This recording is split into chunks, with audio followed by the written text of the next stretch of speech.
Welcome. Thank you for coming to listen to the Lichen Sclerosus podcast. My name is Kathy, and I have LS. After 7 years of being misdiagnosed, getting no real answers, and finding a lack of information, I decided to start this podcast. And each week, I research or talk to someone about an aspect of lichen sclerosus and bring you the information so you don't have to go searching. And I tell you how it's affected my life. I bring you the straight talk without the medical jargon. And this week, we're going to talk about how lichen sclerosus can affect our romantic relationships and our partners. I'm going to give you actionable tips about what we can do for our partners, what they can do for us, and what we can do for each other. I encourage you to get your partner and listen to this together, or at the very least, share this episode with them and then have a discussion about it later. I can't wait to hear how it goes. But before we get into the episode, if you haven't signed up yet for the Lichen Sclerosus podcast virtual meetup, we have decided on a date of November 14th. So you still have time to sign up and get on the list. We haven't pinpointed a time yet. I'm getting feedback from all of the ladies. I want to be able to accommodate as many ladies as possible. So if you want to be able to talk to other ladies with lichen sclerosus, ask questions, get tips, or just sit and listen, please sign up at lichensclerosuspodcast.com/connect. Today's topic was inspired by an Instagram DM that I got from a young man named Jacob. He was looking for information and ideas on how he could support his companion who was newly diagnosed with lichen sclerosus a few months ago. I was so touched by his concern for what she was going through and him wanting to understand and be able to support her in any way that he could. And it got me to thinking about my relationship and my husband and how he was feeling about lichen sclerosus. I mean, yeah, I've had conversations with him. I've told him how I feel and I share with him the research that I find and everything. I've even asked him if lichen sclerosus has changed how he's felt about me, but I don't think I've ever come out and asked him how lichen sclerosus has affected him. What is he going through? I mean, think about it. Lichen sclerosus didn't just happen to me. It happened to us, to our relationship. It changed me as a person, as a woman, how I responded to him as a man. That's heavy. And he's so wonderful to me, and he never made me feel less than. It never really occurred to me that lichen sclerosus has forced him to change too.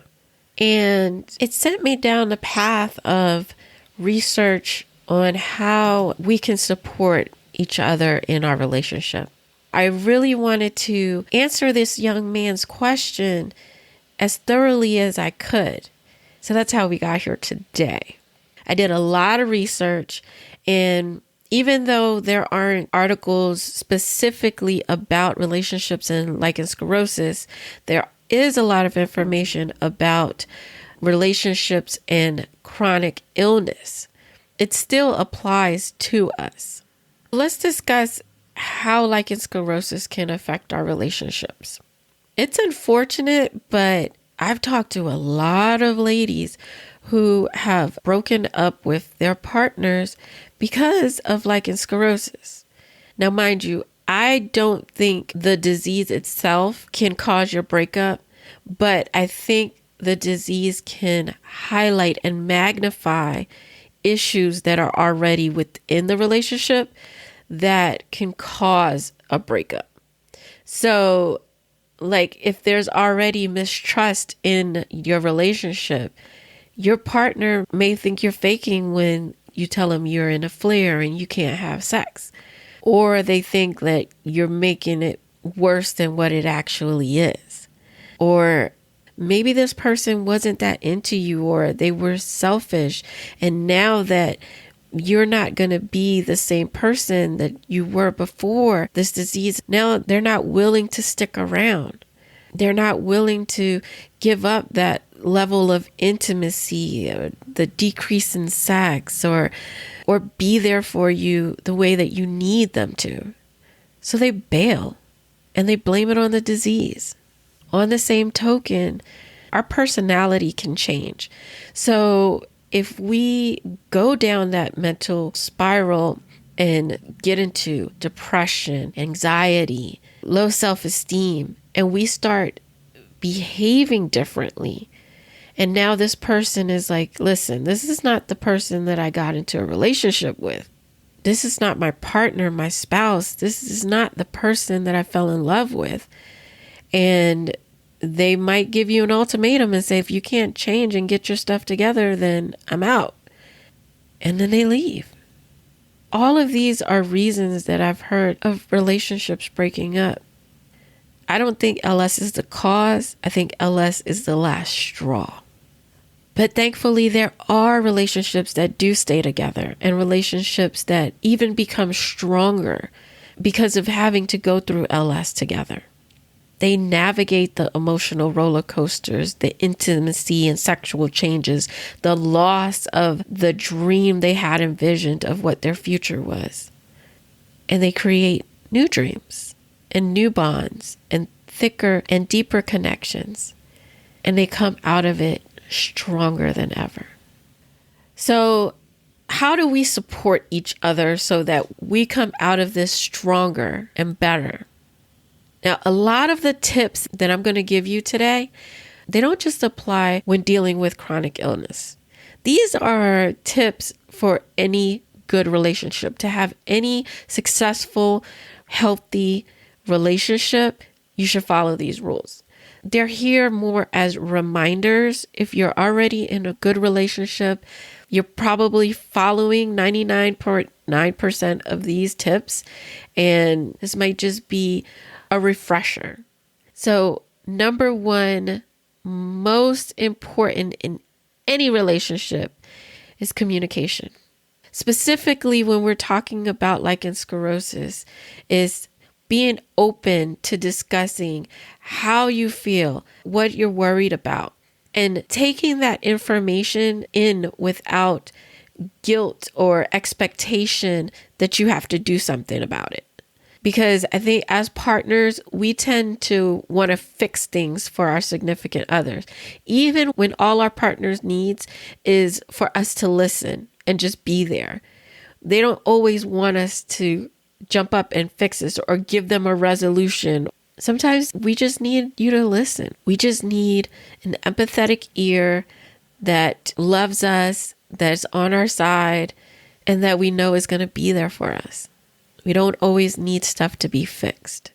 So part of that communication is being open to just receive and acknowledge and empathize. And you don't even realize how huge that is, because then we don't feel the need to just hold it in, bottle it up, and deal with it ourselves. We have an outlet so that it doesn't explode. I mean, being heard and understood goes a long way to just calming our anxieties and our fears. At the same time, we need to express how we need and want to be supported, because each of you may prefer a different way of being supported. My husband and I are complete opposites in a lot of things. If he likes it cold, I like it hot. He likes to talk a lot. I don't like to talk so much. So his way of expressing himself is just to constantly tell me over and over in deep detail. My way is, I'm going to tell you this, but I don't need to go into a whole dissertation and explanation about it.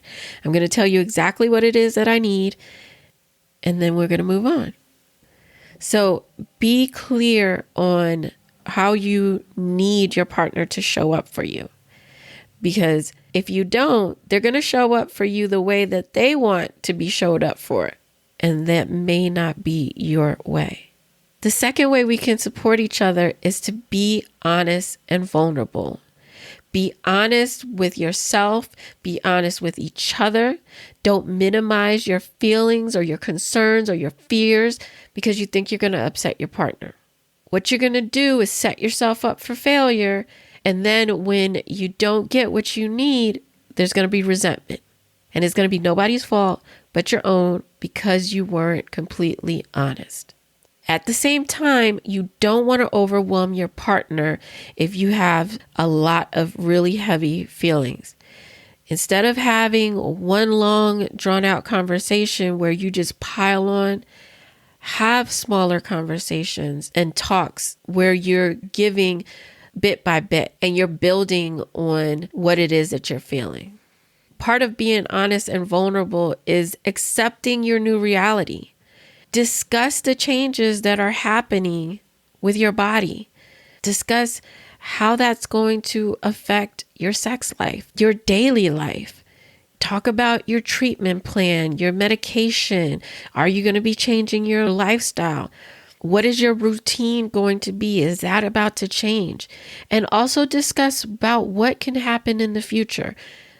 Don't be afraid to talk about those big issues that may or may not come, because that way, if you've already discussed it, you're prepared if it does happen. If it doesn't happen, awesome.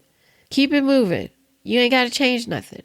But if it does happen, you've already had the discussion before the stress of it happening, and you're both already aware of what this means.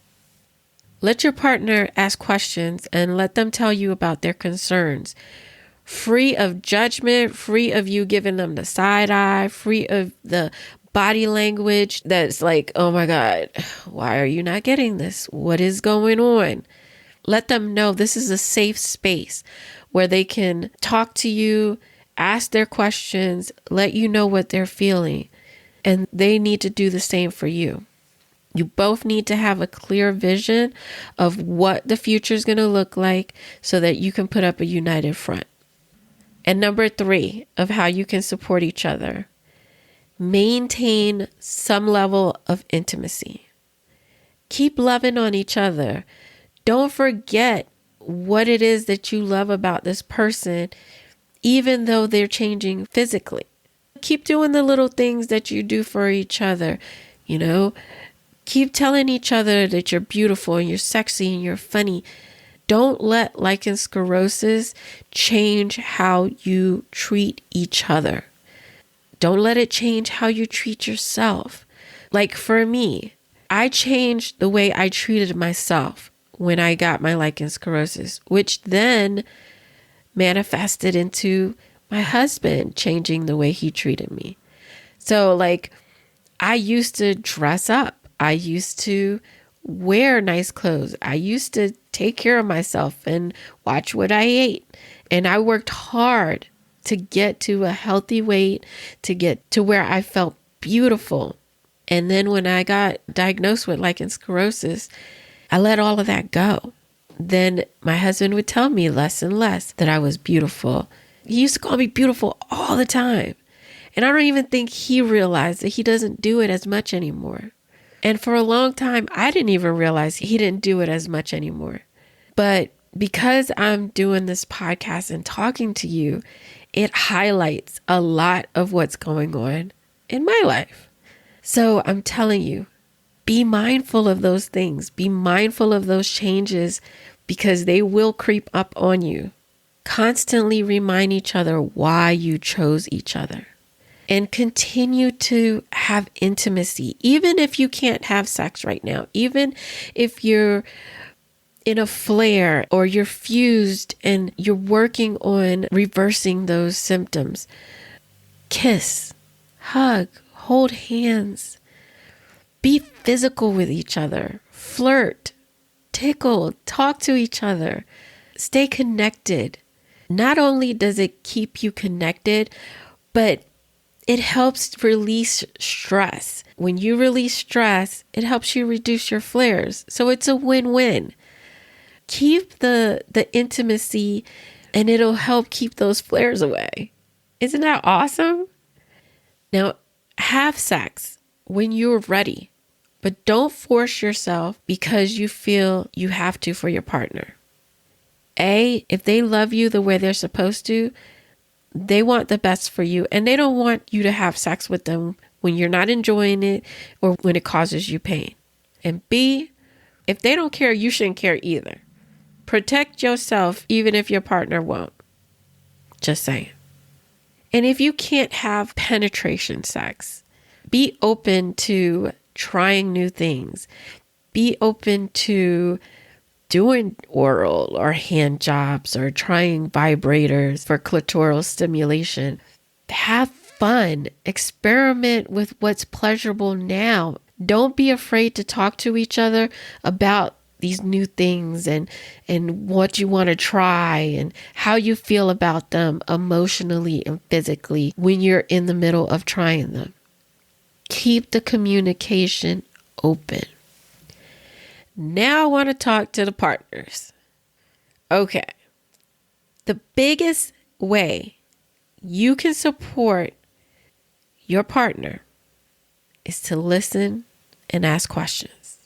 The better you understand what we're going through physically and emotionally, the better you'll be able to be there for us when we need you. And when we do need you, be interested. I don't care if it's the 10th time that I've come to tell you there's a freaking forest fire in my pants. I'm not complaining because I want you to feel bad for me. I'm complaining because I need to be heard. I need to be seen. I need you to understand what it is that I'm going through. And if I'm telling you that, it's because I feel like you're not getting it. Because when I see the actions that you're getting it, then I don't feel the need to tell you. So really listen. And if you don't understand something, ask. The second way you can be there for us is to believe us when we tell you what we're feeling. Not just some of the time, each and every time. Because if you make us feel guilty about having a flare or not being able to have sex, then that screws with us mentally. We feel like we're letting you down. We're not holding up our end of the relationship. And that's not fair. We're already dealing with what this thing is doing to our bodies. Now we got the guilt trip that we're not providing you with what you need. We love you. That's why we're here. So give us the comfort of knowing that when we come to you, we don't have to make you believe us. And if we can't have sex, we can still cuddle. You can still hold us and let us feel loved and comforted even when we're in pain and uncomfortable from the lichen sclerosus. And trust me, when that flare is over, if you've played your cards right, you will be real happy the next night. Believe it or not, we are really good at working through pain and discomfort so that we don't bother those around us. We suffer daily, but we show up. We recognize that even though we are in pain or uncomfortable, we still have to take care of our responsibilities. A lot of the time, we don't look like we're in pain. We don't look like we're sick. We don't look like we're uncomfortable, but we are. And we stuff it down and we get stuff done. So it's huge when we come and tell you how we're feeling. So don't dismiss us, because it probably took a lot for us to come to you. Now, on the other hand, when we are in the flare, we might be a bit bitchy and don't even realize it. Please don't take it personally. It's not you. It's the forest fire in our pants. It's the paper cuts in our pants. It's the tears in our skin on our vulvas. They hurt a lot. When you sit, when you stand, when you walk. So imagine not being able to do any of that without it causing you pain. You'd be a bit bitchy too. So when we are being bitchy or coming and telling you how we're feeling, or we're in a flare, make life a little easier for us. Because being in pain and discomfort all the time is exhausting. It's absolutely freaking tiring.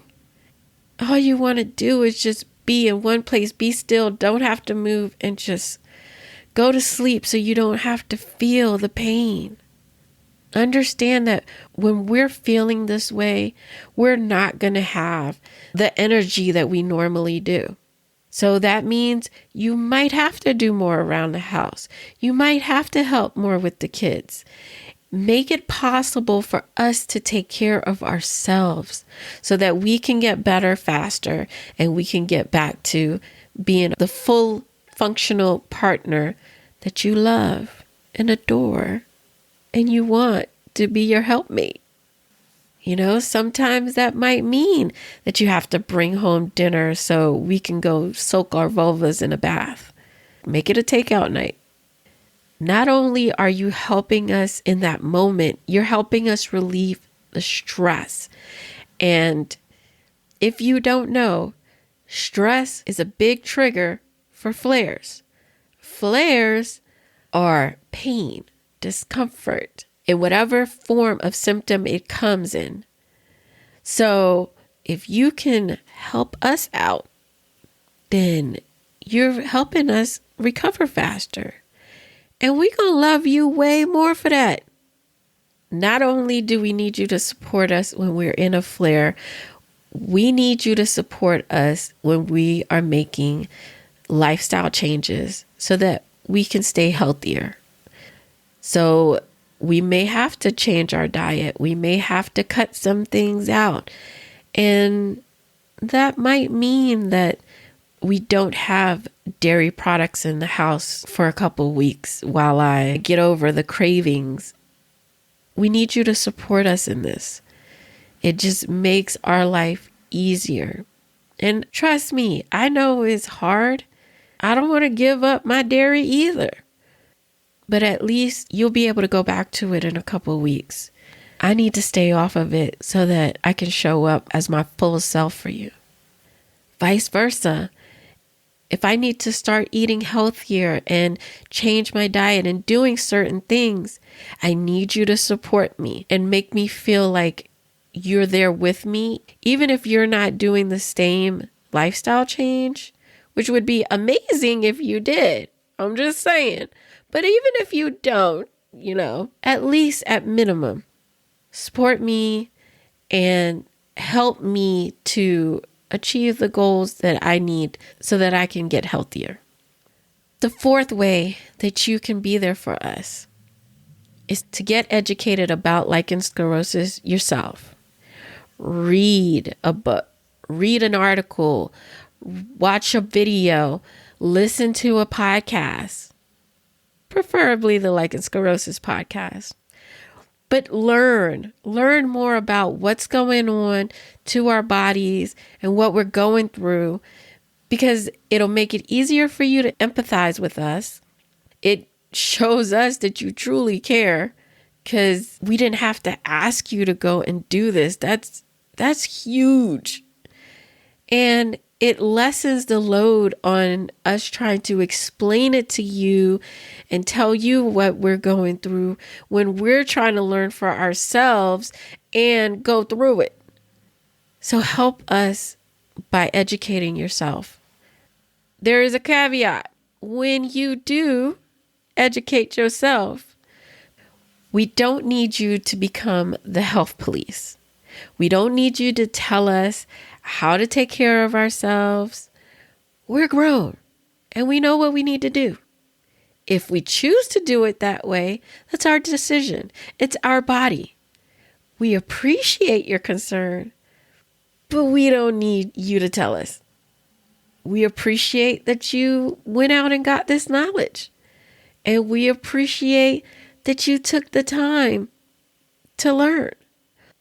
But use that knowledge for good, not evil.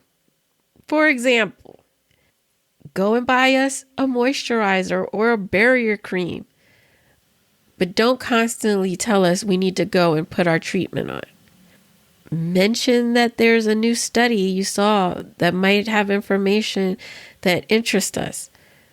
But don't go out and make an appointment with a doctor for us to get this new treatment without asking us if that's something that we want.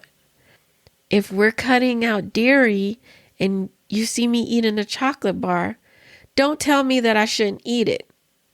If I want to eat this milk chocolate bar, I'm going to eat it. I've already weighed the pros and the cons, and I felt this chocolate bar was worth it. Feel free to let us know when you've noticed that our mood is down, and ask us if we want to talk. Ask us how we're feeling. But don't tell us to cheer up and that everything is going to be okay. Be our partners, not our caregivers. Make sense? All right. Now, ladies, we have a responsibility in this relationship too. So these are 3 ways that we can support our partners. Number 1, be a good partner. Don't try to be superwoman and hide everything away because you don't want to be a bother or a headache. You're only going to hurt yourself and your relationship because your partner's not a mind reader, and they're going to be going off of what you're telling them. And when you don't feel supported or you eat your feelings, eventually you're going to blow up. You're going to blame them, and it's going to be nobody but your fault. Express your concerns and state what your needs are. Your partner loves you. That's why they're there. They want to be able to help you. They need you to tell them. And guess what? You might have to do it more than one time. Not everybody's going to get it the first time. Don't get angry. Don't get upset. They're not listening to me. Guess what? Take a different approach. Give them the same information in a different way. Some people learn differently. You know your partner. You know how to get through to them. If A didn't work, try B. Try C, D. Until you know that they get how you're feeling, what you need, what you're going through. At the same time, being a good partner means that you're not lashing out at your partner. They're learning and trying just like you.